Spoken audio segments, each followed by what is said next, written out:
Imagine that you're observing two rooms. Each room contains a button on the wall and a table in the middle. The button will dispense money when pressed, but is sealed behind a sheet of glass, and the only way to slide back the glass and uncover the button is to solve a puzzle located on the table. The trouble is that the puzzle is extremely difficult. Only the most intelligent and creative puzzle solvers, say the top 10%, will be capable of solving this puzzle and picking up the money dispensed by the button on the wall. Now imagine that a pair of identical twins arrive, and one walks into each of the two rooms. The first twin has studied logic and done similar kinds of puzzles as a hobby for most of his life. As a result, he has become a highly capable puzzle solver and will be able to solve the puzzle in under 10 minutes. The second twin, however, does not have the same skills. He may be attractive, fit, well-read, and talented in all variety of other ways, but he never took the time to learn puzzles the way that his brother did. As a result, he will not be able to push the button. Now, in terms of morality and justice, this situation seems rather unremarkable. The first twin earned his outcome through years of practice and effort, which the second twin did not. Because of this, the outcome seems fair. It feels just that the first twin gets all the money while the second gets none. But imagine we tweak this situation slightly. Suppose that instead of identical twins, the two individuals are unrelated to each other. Neither has chosen to spend any amount of time with puzzles, so all differences in puzzle-solving ability are inherited in some fashion, rather than earned by the individual through study.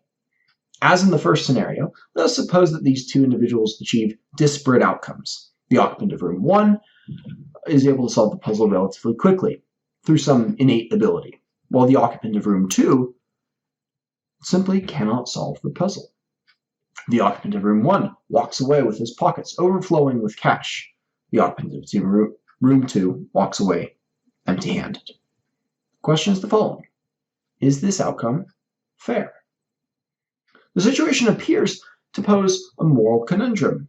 On the one hand, it might look as though the outcome is fair. After all, it is right for people to be rewarded for their virtues, and the relevant virtue in this scenario was puzzle-solving ability.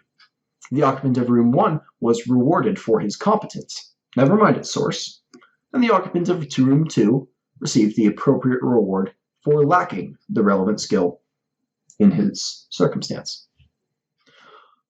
On the other hand, it can also be observed that neither of these individuals earned their skill. Neither individual studied puzzles, nor could they have known that they should have studied puzzles. Given these parameters, rewarding or punishing their skill, or lack thereof, seems arbitrary. Both individuals simply inherited their innate ability, so how could they be held responsible for their success or their failure? They could not choose how they were born, so it seems that the outcome is the result of genetic luck, an accident of birth. If this is the case, then the outcome is clearly unfair. Which conclusion is correct? It is not yet clear.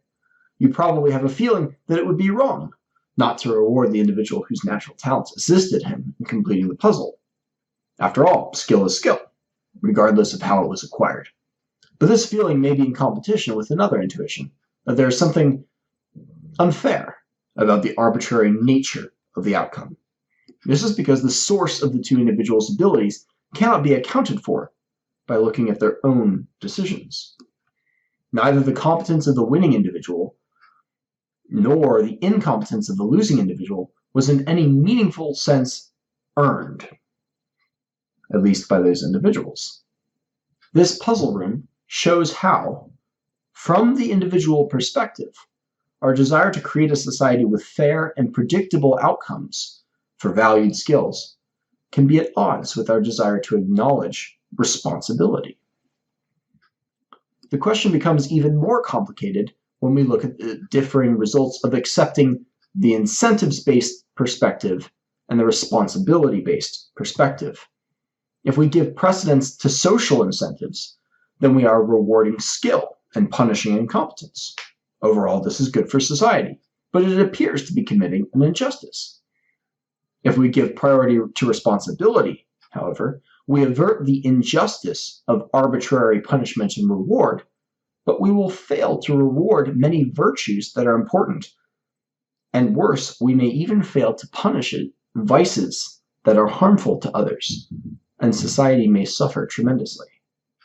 After all, if an individual was a pedophile or a violent psychopath by mere accident of birth, how could it be fair to punish them for what they did not choose? No matter how harmful their behavior may be, it would be an injustice to punish them for how they were born. From the perspective of any given individual, it is hard to see a definitive answer as to whether incentives or responsibility is more important. I believe that this subject is actually at the heart of the modern political debate, although the sides are not clearly left versus right, as we shall see. And far from being a matter of hypotheticals, the real-world stakes are quite high. To give you an idea of what I'm talking about, consider a few modern examples of this kind of conflict. The following essay was written for Slate in 2013 and given the straightforward title, "If you send your kid to private school, you are a bad person." Quote, "It seems to me that if every single parent sent every single child to public schools would improve. This would not happen immediately. It would take generations. Your children and grandchildren might get mediocre educations in the meantime. But it will be worth it for the eventual common good. Everyone needs to be invested in our public schools in order for them to get better. Not just lip service investment or property tax investment, but real flesh and blood offspring investment." End quote. Alison Benedict, the author of this piece, argues that the present school system needs to be improved, but cannot be improved without flesh and blood investment. Her complaint is that rich families who can afford better schools are the source of political power in actually improving the schools. And by withdrawing their children from the broken system and putting them into private schools, they are also withdrawing all motivation to fix the public school system. Now, she grants that a public education may not suit your child's needs completely, but if you are the sort of parent who can afford to send your child to private school, then your love and attention will make up for the bad education, and they'll be just fine. A poor public education for your child in the short run is worth it for the improvement of everyone later down the road. Now, why would Benedict care so much about the quality of public schools if being a good parent could more than make up for what was lost in a bad education? Because not everyone gets good parents. It was only by luck that you happened to have had good parents, while everyone gets access to public education. This is why she makes it a moral issue, rather than a mere calculation for maximizing the public good. If you act as if you deserve what you have inherited, you are not merely wrong, you are a bad person. By allowing for the unequal treatment of people based on their circumstances of birth, you are allowing for injustice. Now, Slate is a left-leaning publication, but identifying this conflict and criticizing personal loyalties is not just a left-wing issue. Reason published a short essay with a libertarian perspective called "The Hereditary Aristocracy of Citizenship," in which Ilya Somin argued that, on principle, Americans strongly reject the legal privileges of aristocracy, but that we are not consistent in our principles. Citizenship, Somin argues, is a specially privileged class that is similar to the aristocracies of old. Quote, "Citizenship represents the most significant class lottery remaining in the modern world.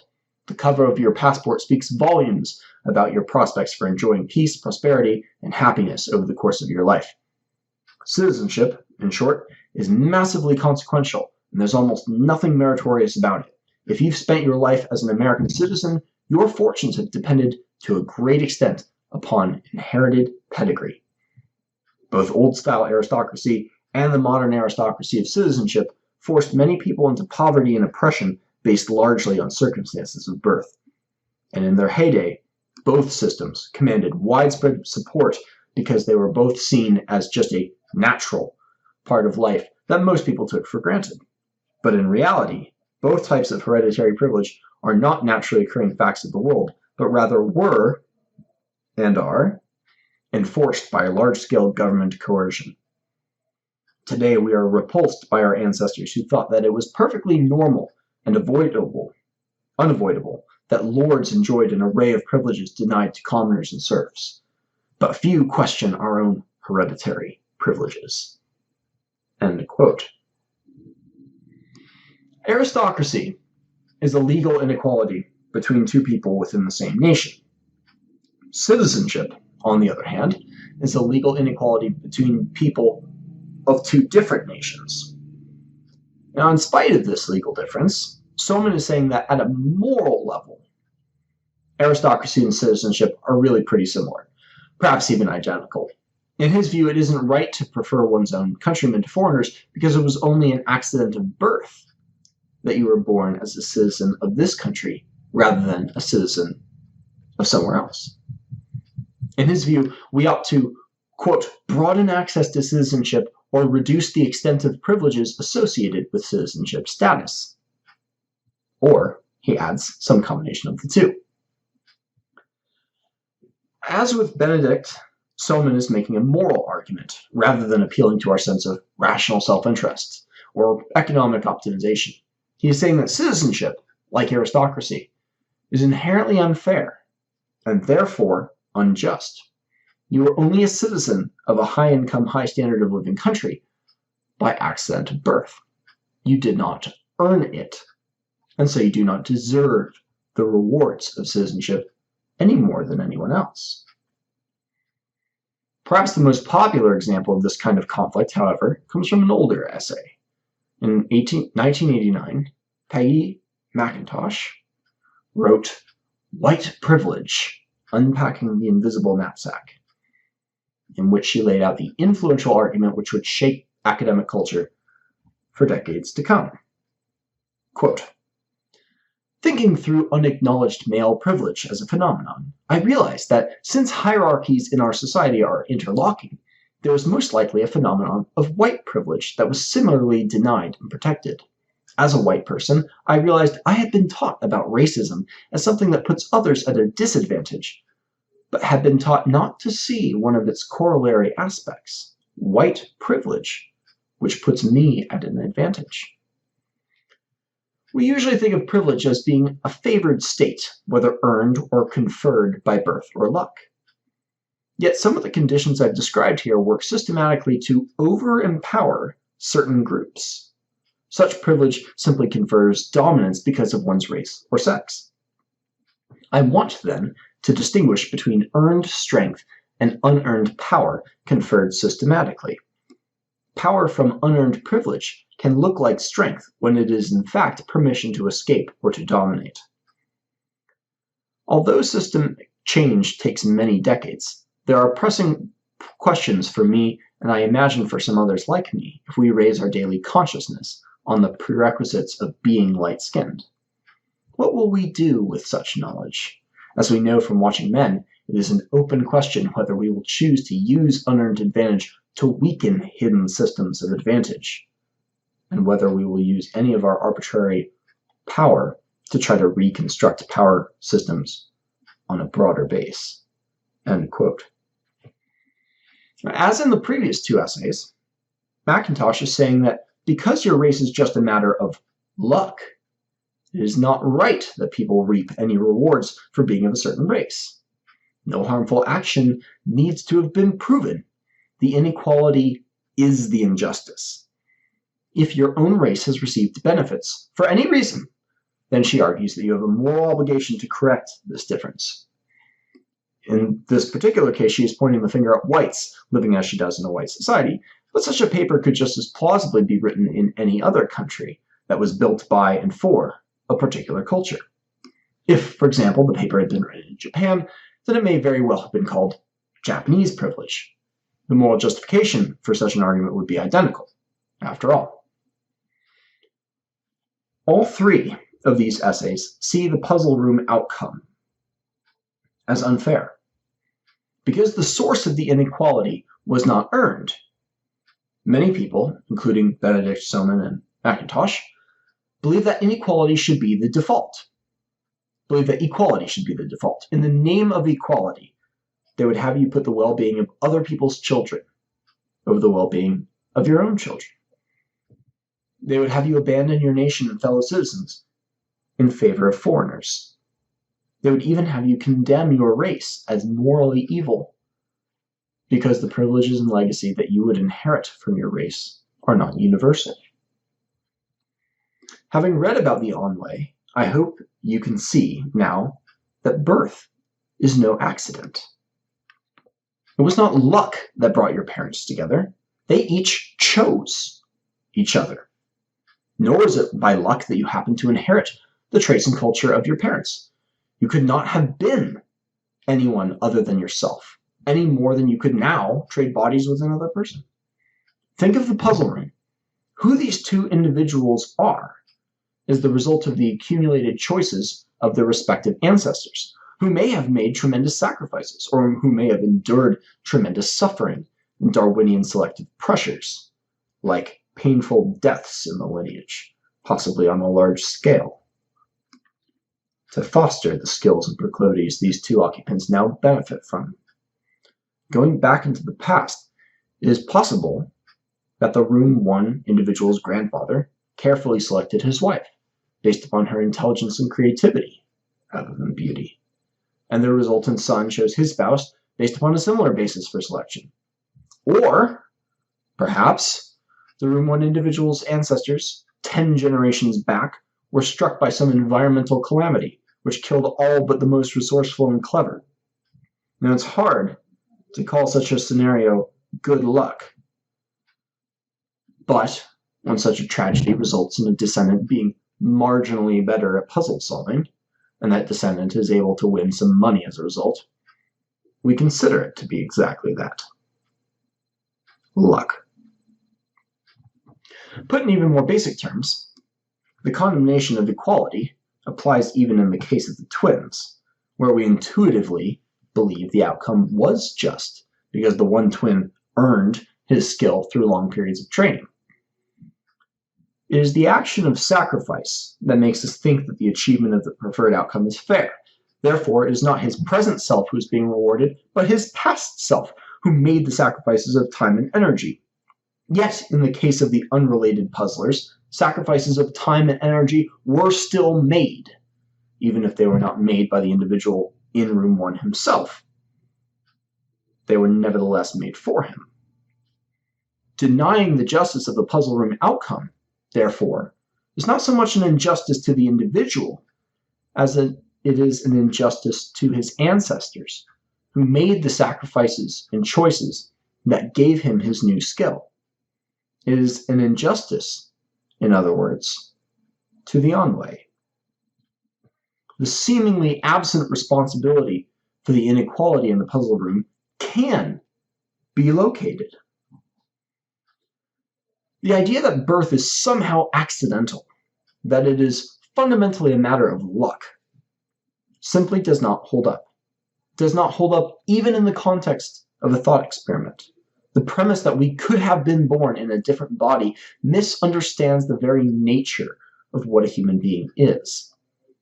By contrast, recognizing the inseparability of you from the circumstances of your birth resolves the confusion of the puzzle room, as well as its real-world iterations. These arguments that say that you must treat your children like anyone else and condemn your nation and race are all based on a lie.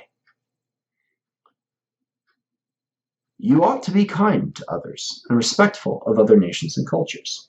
But this respect and kindness are owed to your own identity first and foremost. Even the respect and kindness you show to others outside of your own identity are obligations to the Anwei, because it is honorable to be hospitable and respectable, and your actions will reflect on your family and your nation. You should be polite and decent to others, so as to set a respectable and admirable example for your descendants and for others. No appeal to fictional hypotheticals is required to justify the importance of hospitality and common decency. But let me return to the idea of equality and its advocates. Where did such an idea come from, and why has it become so prevalent? The fact that its adherents span the political divide should make it clear that the problem does not stem from ordinary right versus left politics. It comes from philosophy, and from one philosopher in particular. Like people, ideas have lineages, and all of these positions are ideological descendants of John Rawls. John Rawls was one of the most influential philosophers of the late 20th century, and it is his most famous book, A Theory of Justice, that matters to us here. Rawls began his argument with the observation that we think of justice as something absolute. We tend to dislike the idea of suspending the rules of justice for utilitarian ends, the greater good. And this observation is critical to understanding what exactly justice is. So where does this uncompromising notion of justice come from? Is it from an idea? Perhaps from a part of our neurological wiring? For Rawls, the source of the absolute quality of justice is a belief that individuals are inviolable, that all of us are, for all intents and purposes, sacred. Quote, each person possesses an inviolability founded on justice that even the welfare of society as a whole cannot override. For this reason, justice denies that the loss of freedom for some is made right by a greater good shared by others. It does not allow that the sacrifices imposed on a few are outweighed by the larger sum of advantages enjoyed by many. Therefore, in a just society, the liberties of equal citizenship are taken as settled. The rights secured by justice are not subject to political bargaining or the calculus of social interests. The only thing that permits us to acquiesce in an erroneous theory is the lack of a better one. Analogously, an injustice is tolerable only when it is necessary to avoid an even greater injustice. Being first virtues of human activities, truth and justice are uncompromising. End quote. In essence, Rawls says that the source of our sense of justice is the feeling that other individuals are special in some way. Because of this feeling, we should not harm people or deprive them of their freedom for simple utilitarian gains, even if many people would benefit. And because everyone possesses this inviolability in equal measure, we are all morally equal with each other.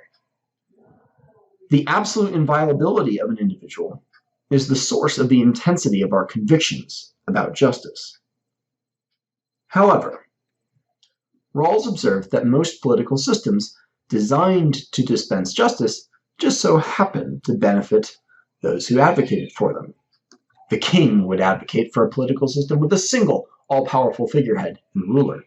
The priest might prefer a political system in which religious piety was the predominant value, and political power was held by the teachers of religious doctrine.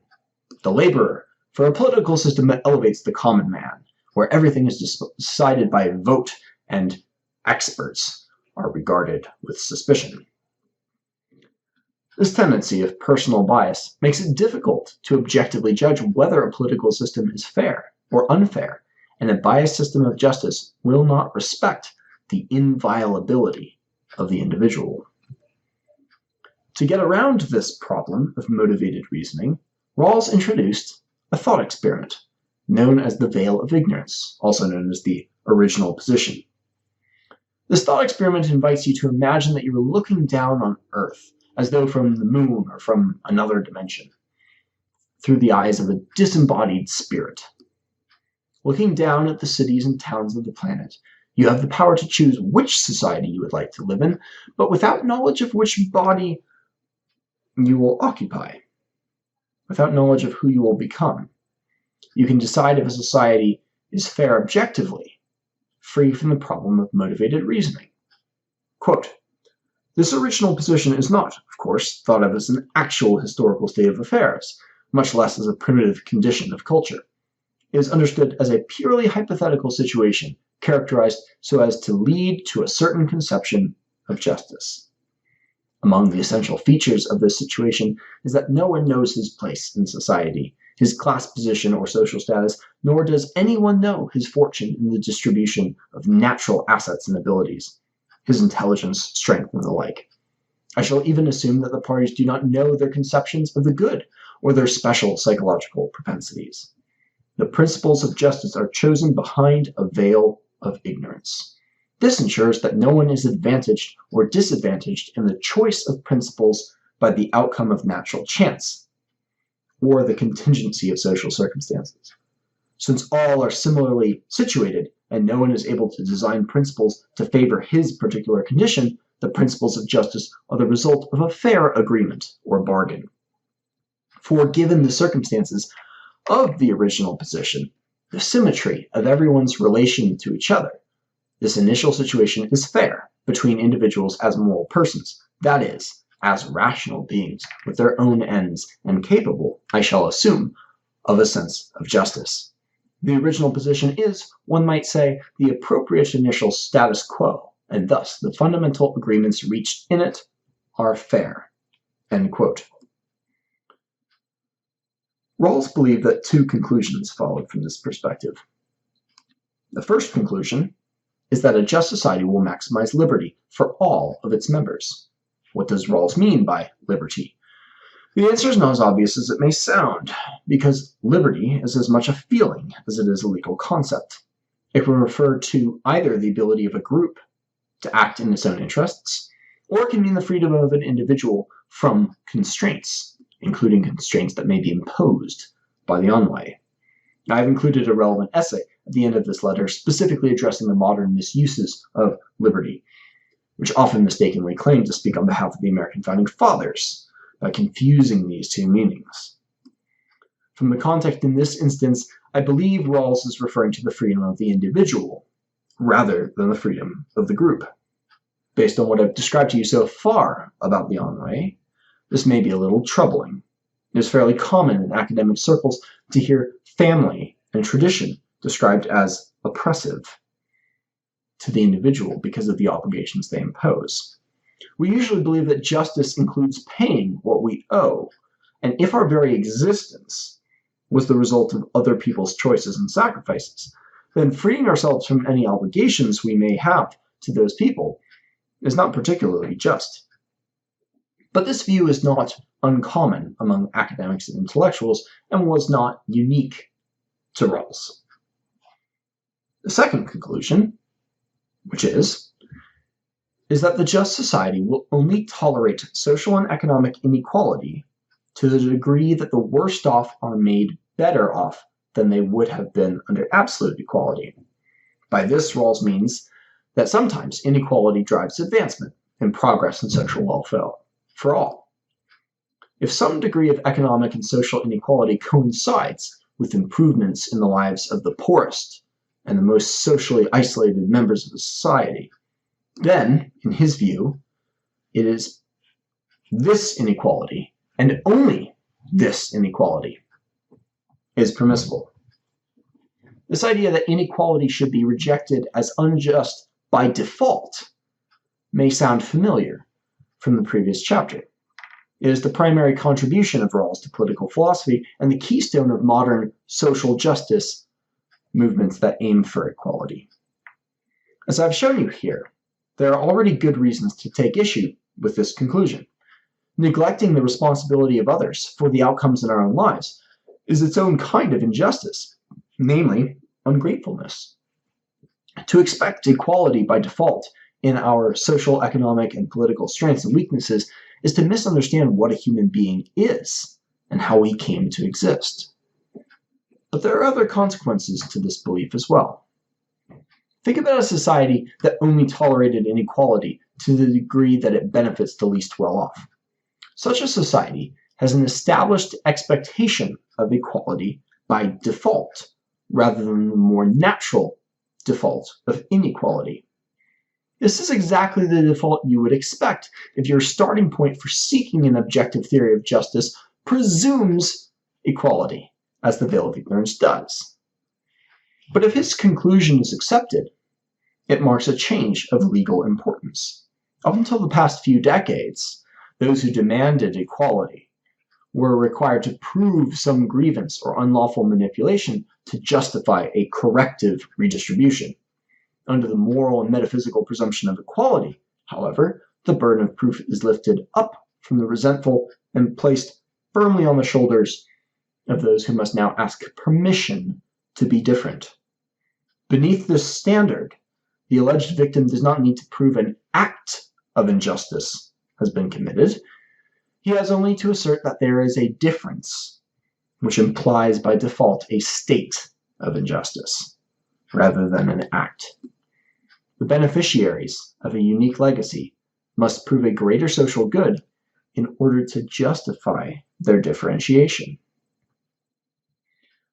Under Rawls' veil of ignorance, a father's desire to leave an inheritance for his son is not admitted by default, because inheritance often results in social and economic inequalities. This inheritance must be justified, and the justification cannot be grounded in the father's love for his own son. Love by itself is not a valid motivation under the veil of ignorance. Rather, it must be grounded in the benefit that his preference for his own child might have for those who are least well off in society. In this way, justice is implemented through the veil of ignorance and makes us impersonal and inhuman to those closest to us. We can see this effect at work in the examples from the previous chapter. If your child could have been any other child, then it is unfair and unjust to put the well-being of your own child's education over the education system as a whole. As a platonic form of a person, you do not truly have any attachments to anyone else, so why would you care about your own child more than the child of a stranger? It is rational, even logical, to send your child to a public school, even at the risk of bullying and of hurting your child's social and economic development. Never mind what effect that may have on your child's thoughts about you as a parent and their certainty about your love for them. They too, if they are being fair, will recognize that they could have been born into any family, and that there is no real reason to care more about you and your opinions than about any other adult. There's no reason to presume a commonality of likeness, interest, affection, inheritance, or destiny, because that has been defined off the table. If it truly is an accident of birth that you happened to be an American citizen rather than a citizen of Nicaragua, Algeria, or Japan, then it is morally indefensible to stand by the arbitrary privileges of citizenship, should citizens from those countries wish to come to the United States. The fact that the shared historical experiences, the civic inheritances, languages, habits, traditions, infrastructures, benefits, geographic interests, and genetics group certain populations together into natural nations, all that is of no moral or legal significance, if anyone could have been anyone else. And if your race happens to have created an integrated system of law, culture, and language designed to make life better for you, then that system must be torn down, and your race condemned for the injustice inherent in such a project, because it is only by arbitrary luck that you happen to be Anglo-American and not some other race. As President Barack Obama once said, "You didn't build that." Under the veil of ignorance, the Anwei is inconceivable. Suicide can only be imagined as a byproduct of mental disorder and depression. Death is a horrible demon lurking on the margins to be exorcised with transhumanism, distractions, and anti-aging products. Happiness is a product of socioeconomic status, bought with stuff and achieved on a grand scale with proper macroeconomic policy. We are all valuable as individuals to all individuals, despite there being more than 7 billion of us. This destruction of intimacy is bad enough, but I don't believe that it is the only cost to accepting this dehumanizing perspective. People are willing to build legacies because they are personally motivated to do so. If the personal attachments which compel us to work for the future are categorized as morally invalid, then the engine of legacy itself is undermined. Pulling at the thread of equality unravels the long and beautiful tapestry that is civilization.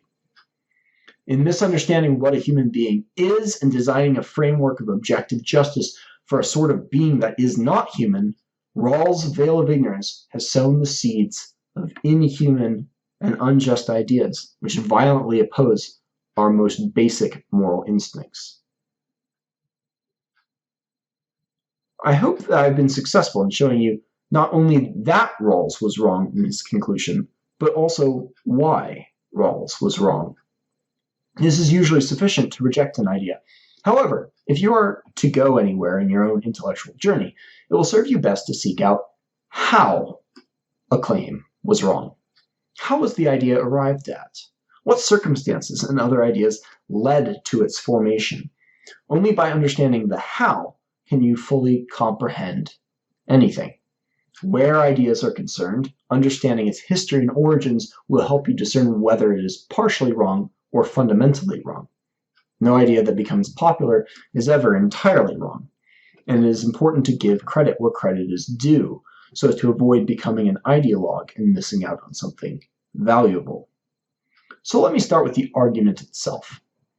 There are two places that an argument can go wrong: its premises and its logic.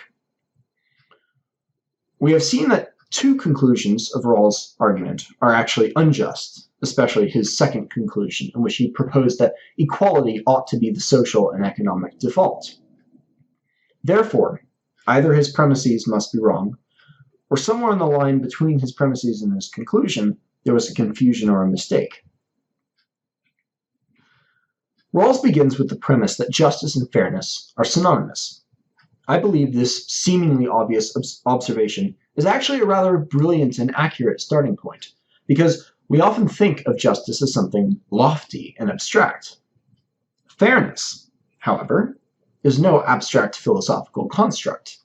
I've learned this in part from watching toddlers. One of their favorite and first phrases is, "That's not fair." Even monkeys possess a sense of fairness and will reject food if another monkey receives a better food reward for performing the same task. What is fair in a certain context may be learned, but we seem to come with the concept of fairness built into us. If it were otherwise, monkeys would not be able to demonstrate the intuitive sense of fairness which they possess, since they lack abstract theories on the nature of justice. Entire books have been written on the origins, nature, and essence of justice. They discuss natural law, social contracts, utilitarianism, categorical imperatives, and other abstract theories. But ultimately, these are all just expansions upon what people like you and me intuitively feel is just. To understand the basics of justice, all of these theories are unnecessary.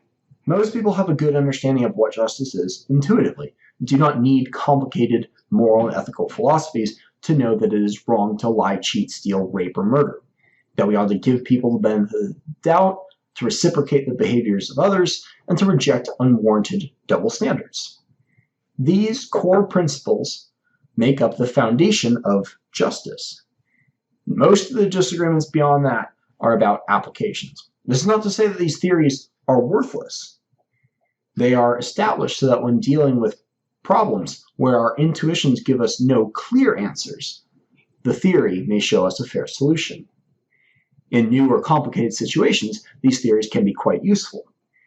In most cases, however, the complicated theories are unnecessary to determine what is or is not just in a particular situation. Rawls' starting premise is correct. Justice is fairness. The error must be somewhere else. After defining justice as fairness, Rawls observes that our sense of fairness has an absolute quality that does not allow for bartering or compromise. For instance, we tend to grimace at the idea of sacrificing someone's life for general good, or at sacrificing a little bit of justice in order to gain a lot of wealth.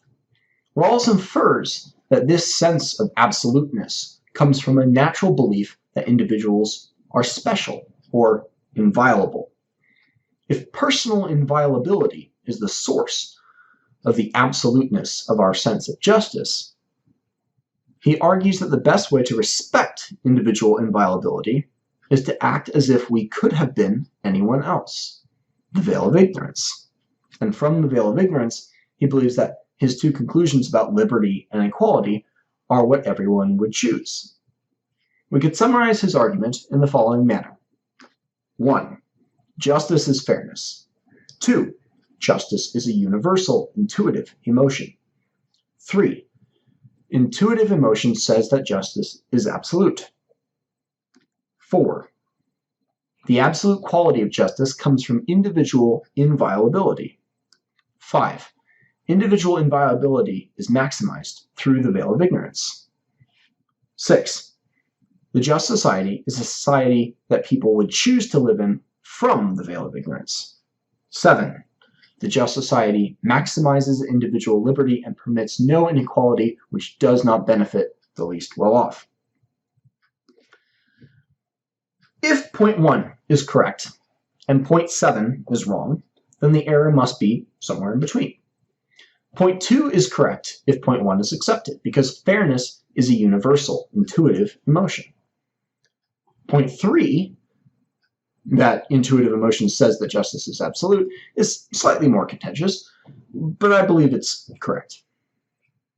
Point 4, the absolute quality of justice comes from individual inviolability, is where I believe the error rests. The idea that we believe individuals to be in some sense sacred or inviolable. Remember, each person possesses an inviolability founded on justice that even the welfare of society as a whole cannot override. This description does capture the absolute quality that most people have of the concept of justice, but the explanation Rawls posits, a sense of individual inviolability, does not hold up. If justice was derived from respect for the inviolability of an individual, then societies which did not respect individual rights would not be able to produce just societies. But this is not the case. Most all of human history was dominated by honor cultures. Now, in an honor culture, individuals are not thought of as having intrinsic worth. They are seen as members of a group and of having value based upon the value which they provide to the group. The modern Western world is a dignity culture, where individuals are assumed to have intrinsic worth. And it is easy to believe that this dignity culture is the basis of justice because it has become the popularly held foundation for justice. But honor can also serve as a foundation. The individualism beneath our dignity culture is the product of the Enlightenment only a few centuries ago. Justice has been discussed by philosophers, poets, and statesmen since the days of ancient Greece. In fact, one of the earliest allusions to a higher concept of justice was in Sophocles' play Antigone, in which the female protagonist chooses to bury her dead brother, even though she knew that doing so is a crime punishable by death. When asked why she defied the king's orders, she said that there was a higher law than that of the king, a natural order which obliged her to properly bury the dead. This assertion of a higher law, which forms part of the basis of the Western common law tradition, does not require any particular respect for individuality. The concept is never mentioned and simply is not needed.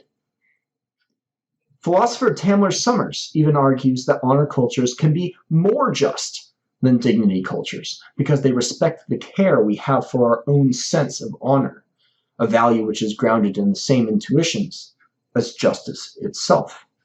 Honor cultures can also allow conflicts to be resolved in a more personal and satisfying fashion, whereas dignity cultures will ultimately require a leviathan, a powerful and impartial state, to intervene and resolve our conflicts on our behalf. This intervention is not only less satisfying than a more personal resolution, but can even deprive us of the chance to make amends with those who have wronged us.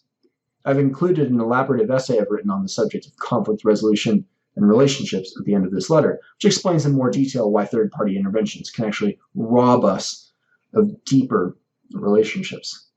Suffice to say, the fact that just societies can exist which do not respect the concept of individual inviolability proves that Rawls' foundation for justice is wrong. I'll go even further than this. It is strange to presume that our intuitions about justice come from a sense of individual inviolability, when one of the oldest crimes against justice was that of hubris. Hubris is an old Greek word for the supreme kind of arrogance, pride in the face of the gods. The arrogant, hubristic person does not believe he needs anyone else. He believes that he is better than everyone else. He believes that he is inviolable. He may even believe that he is God. He is, in a sense, the logical endpoint of individualistic idealism, a sort of mocking caricature of what one of the most famous and well-known intellectuals of my time, Dr. Jordan Peterson, has referred to as the divine individual. Individual inviolability is, in and of itself, an inherently arrogant presumption. It is entitled and ungrateful, and will inevitably bring about what always follows hubris, nemesis, or divine retribution. So let me return to the source of the absolute feeling of justice that Rawls described. The fact that most justice cultures were honor-based rather than dignity-based proves that this intuition of inviolability has its origins in ideology, not in primordial human nature itself. The fact that this sense of individual inviolability can cause problems, undermining our expectations of honor and humility, shows that the divine individual is not a particularly just idea in its own right. But most importantly, you can simply observe that individuals aren't divine or inviolable in any objective fashion. Some of them will be intensely special to you, but most people simply don't matter. Some people, by their nature or because of something they've done, seem to deserve destruction and erasure. Traitors and those who sexually abuse children, for instance. If this sense of inviolability can be lost, then in what sense was it there to begin with? I believe that the feeling of primacy captured in Rawls' description of justice is entirely explainable without appealing to individual inviolability. Our sense of justice comes from the human yearning for stability. I'm not saying that justice and stability are the same, but that stability is the experiential goal and measure of justice. I'm sure that you have experienced the suffering and disappointed expectations by now, or a feeling as though the world is outside of your control. And oftentimes this feeling of powerlessness is not caused by a deficiency of power per se, but by an inability to see what is going to happen. We need some semblance of stability in order to build anything complex and to plan for the future.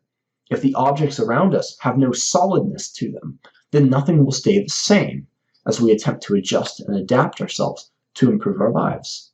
Without the ability to plan for the future, we become anxious and uncertain. Our autonomic nervous system will dominate our prefrontal cortex and we'll become the slaves of adrenaline and cortisol rather than agents of consciousness, problem solving, and creation. The elaborate edifice of civilization cannot stand without something stable to rest on, be it a myth, a nation, a religion, an idea, or merely a king. Life itself cannot last without its constituent parts remaining generally the same across time.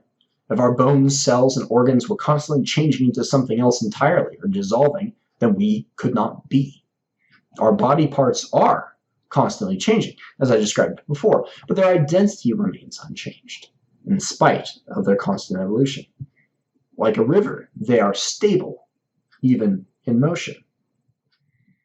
Human beings, however, are complicated and shifty creatures, the most versatile of all animals.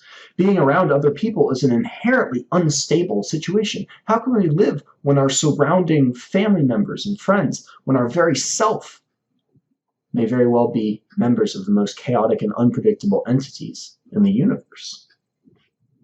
Justice was the human solution to the problem of human chaos. Justice imposes predictability on others by establishing boundaries around what people are allowed to do and punishing, expelling, or killing those who transgress those boundaries. It is good to be able to do what you want, but it is more important to prevent other people from doing bad things to you, or things which you otherwise couldn't predict that could harm you. After all, there are more of them than there are of you, and at least one of them is bound to be stronger, smarter, or more brutal than you are. So we came up with rules enforced by the majority, which prohibited murder, theft, rape, forms of harmful deception. By assenting to these rules, we gave up some of our freedom in exchange for some stability in the behavior of others. It was this exchange and the effectiveness of its implementation that made cities, civilization, perhaps all forms of socialization, possible. Usually, justice is discussed in terms of distributing welfare, protecting freedom, and cultivating virtue. Still, in all three of these goals is the ideal of stability and predictability. We don't just want a system that distributes welfare fairly. We want a system in which we know what we can expect based upon what we do. We don't just want freedom, we want to know which freedoms we possess and which we don't. We don't just want to be virtuous, we want to know which traits are held to be virtuous. If these things are unknown to us or are changing too quickly, then we will not feel like we are living in a fair society. This understanding of justice, not only as fairness but also as a yearning for stability, explains the sense of primacy which Rawls alludes to. Any exception made in a system of justice for short-term gain will introduce by precedent the possibility of future exceptions. What might change tomorrow? How can we know that people will behave in a fashion that won't destroy the plans laid out yesterday? Society cannot work without some constraint around the chaos of humanity. This is why justice, not based around a sense of individual inviolability, but coming from a desire for stability, holds it impermissible to hurt the few for the benefit of the many. If such an action undermined the law itself, then the benefit to the many would quickly disappear anyway. There is no mechanism available to maintain the fruits of injustice.